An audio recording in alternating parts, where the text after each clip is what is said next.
I thank Dr. Arup Bhomik for giving me this opportunity. I'll be talking on backup strategies for difficult and Brunesen cataracts. I have no financial interest to disclose. So normally in a typical cataract surgery, phacoemulsification, we give an incision of 2.8 millimeter.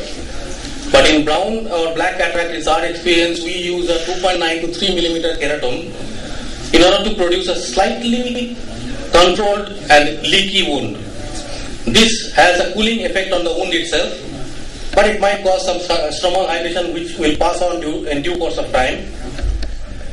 And normal the incision is 3 or 4 plane, as you can see. While I am operating, there is some amount of fluid gushing out through the incision, which has a cooling effect on the wound. And the assistant also intermittently puts BSS drops on the wound entry point.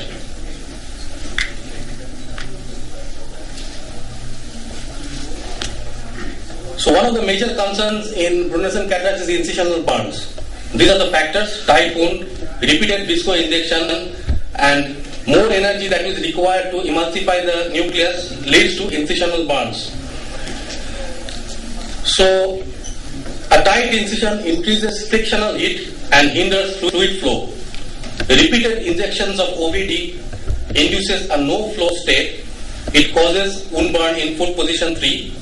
Also, it causes endothelial damage, as because these OVDs are good conductors of heat and they transmit heat directly to the endothelium, causing injury to that. So this is a hard cataract which I am operating. As you can see that the energy required, the CDE at the end of the surgery is quite high. I am doing a sculpting part.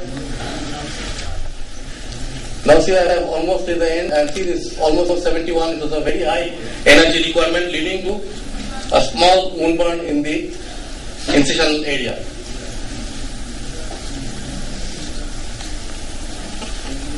So you should ensure fluid flow before you move on to phacoemulsification, that is in the foot position 3.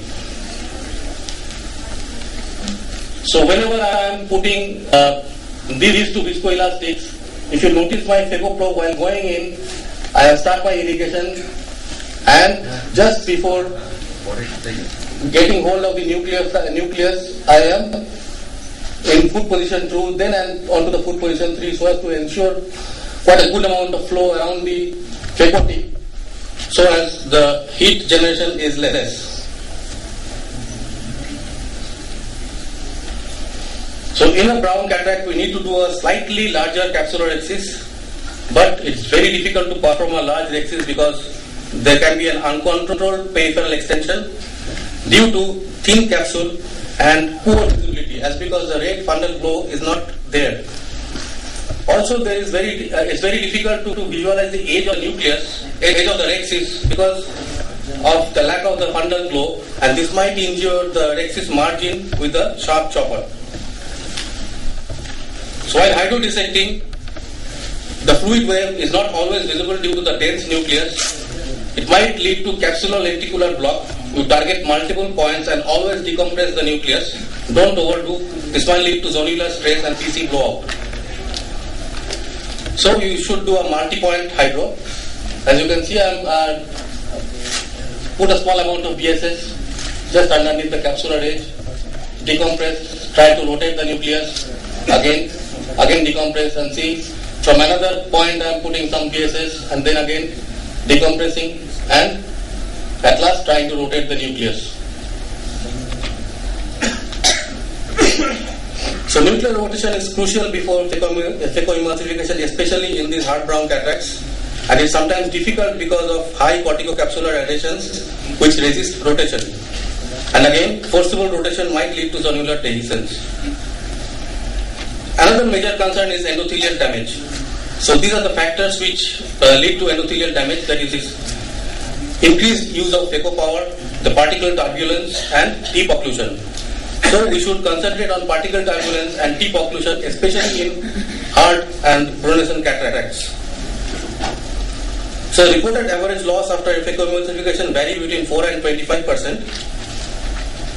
So to prevent endothelial damage, we have come up with ophthalmic viscoelastic devices. This can be of two types. One is dispersive, that is, it disperses very quickly, and the other one is cohesive.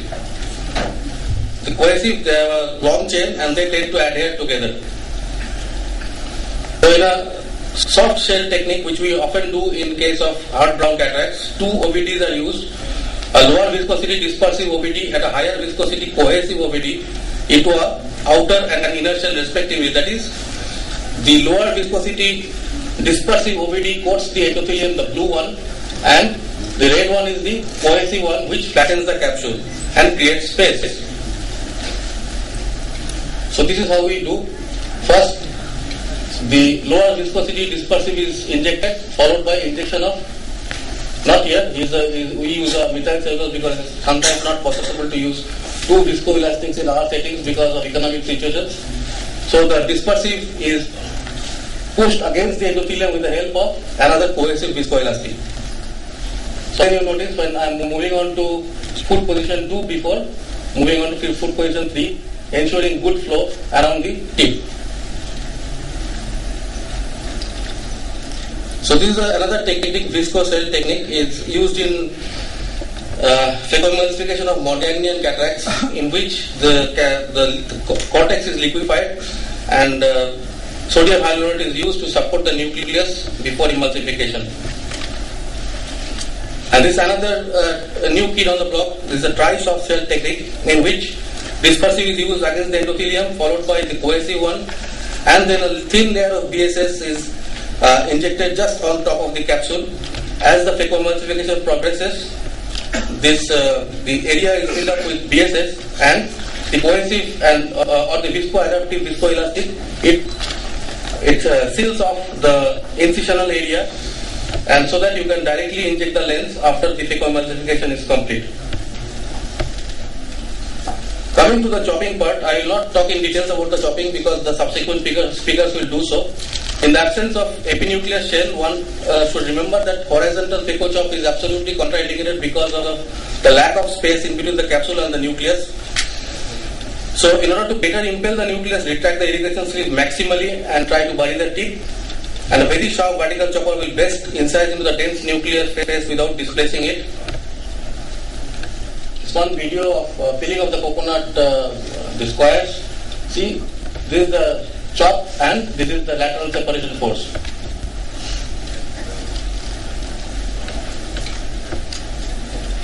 So this is how we go about. I am creating an initial crater,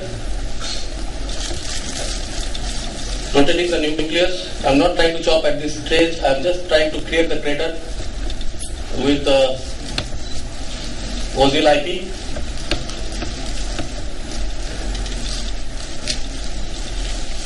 So after the crater is created, now I try to do the chop. Sometimes there may be failure for the first time, and then again you try to chop, you will succeed. So be careful about the lateral separation force because it might injure the equator of the lens. So what is phaco energy? It's the cumulative dissipated energy is the product of the total phaco time and the mean phaco power divided by 100. Our aim should be to reduce the phaco time and also to reduce the phaco power. So in order to do so, there are certain technologies which have come up. One is the hyperpulse technology. It reduces heat and energy production due to repeated on and off times. It improves solubility because of decreased chatter of fragments at the phaco tip. And then the torsional technology which we are using nowadays, it breaks up the nucleus by shearing and not by the conventional jackhammer effect. Normally in the longitudinal phaco, what it does is, it does whatever it is supposed to do while moving forward, and while going back it does nothing. But in torsional, the movement is side to side, so in both directions it does its job. So the advantages of torsional phacoemulsification are it increases solubility, decreases energy use, shortens surgical time, and there is less endothelial cell damage. And then there is intelligent phaco, which delivers a very small amount of longitudinal ultrasound just after a preset maximum vacuum level. And because of clogging of tip, especially in hard bone cell cataracts, it decreases the efficiency of torsional ultrasound by inducing loss in the shearing plane, which is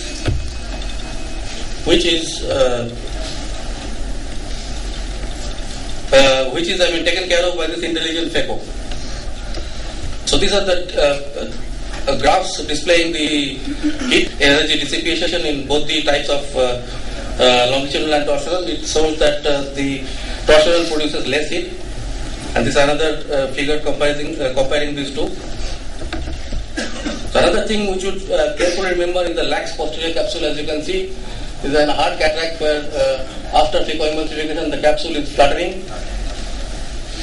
So this might come on the phaco tip during the last fragment. So in this particular case,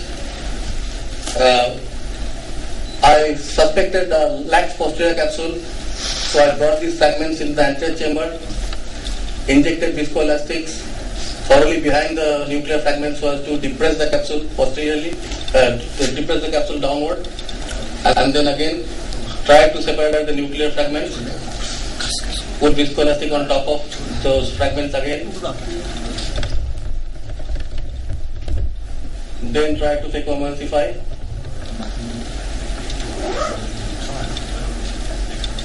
At this point of time, I thought that I should shift to a blunt chopper because the chopper type tip might injure the posterior capsule. So with the help of this blunt chopper, I tried to separate the fragments carefully and slowly, one by one, and crushing those fragments against my tip so as to reduce the phaco energy.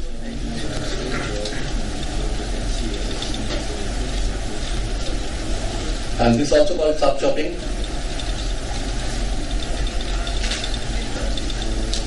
And you should remember that the capsule is lax, so you need to inject viscoelastics during the procedure again.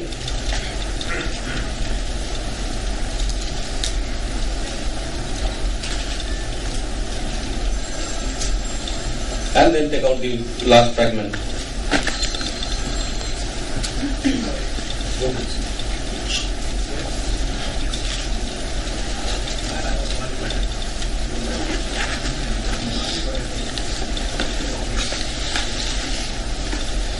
So you should also have rings, etc. at hand, and I'm not going into the video.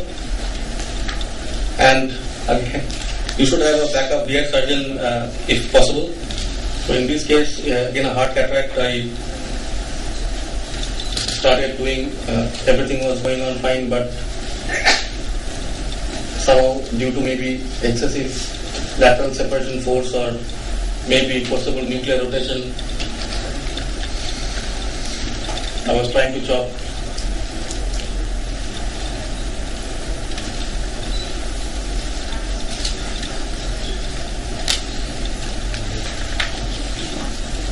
But see, suddenly it drops.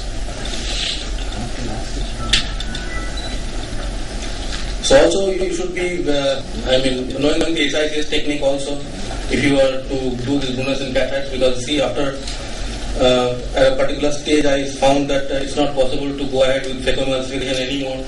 I need to convert, and so I performed the SICS wound internal and then took out the nuclear fragments one by one. I collapsed the nucleus into the anterior chamber. So it's very difficult to take out a partially fragmented nucleus through the SICS wound. I used a snare to further divide the pieces, and thus making small pieces and then taking them out through the SICS wound.